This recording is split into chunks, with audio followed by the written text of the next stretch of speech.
నేను విజయవాడలో యనమల కుదురులో ఉన్నానండి. నాకు ఫోన్ చేశారు శారదా కాలనీ ఆఫీసు నుంచి. అన్న బయలుదేరాడు రాజమండ్రి. అన్నకి ఉదయం 6 గంటలకి బాత్రూంలో పడ్డాడు. అన్నకి కాలు విరిగిపోయింది.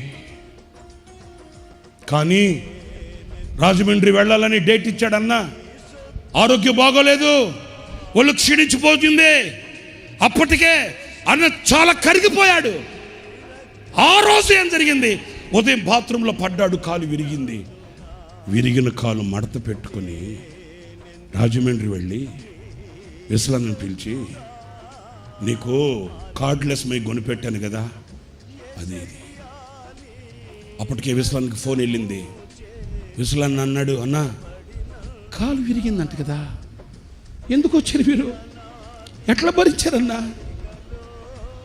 నాకు కాలు నొప్పి కంటే నా బిడ్డలు ఎదురు చూస్తున్నారన్న బాధ ఎక్కువగా ఉందిరా. నా కాలు విరిగిపోయింది కాదనట్లేదు. నా కాలు విరిగిన బాధ కంటే నా బిడ్డల దేవుని వాక్యం కొరకు వేచి చూస్తున్నారే, నా బిడ్డల దేవుని వాక్యం కొరకు ఎదురు చూస్తున్నారే, వారిని నేను ఆశీర్వదించాలి, నా బిడ్డల్ని ఆశీర్వదించాలి అనే బాధ.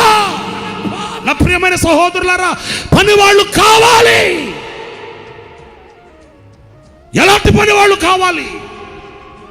ఎలాంటి పనివారు కావాలి?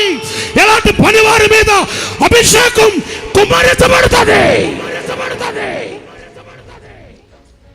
కాలు విరిగితే కాలు మడత పెట్టుకొని, అదిగో చూడండి, దాంట్లో నమ్మకమైన పనివాని సేవ, నమ్మకమైన సేవకుని పని.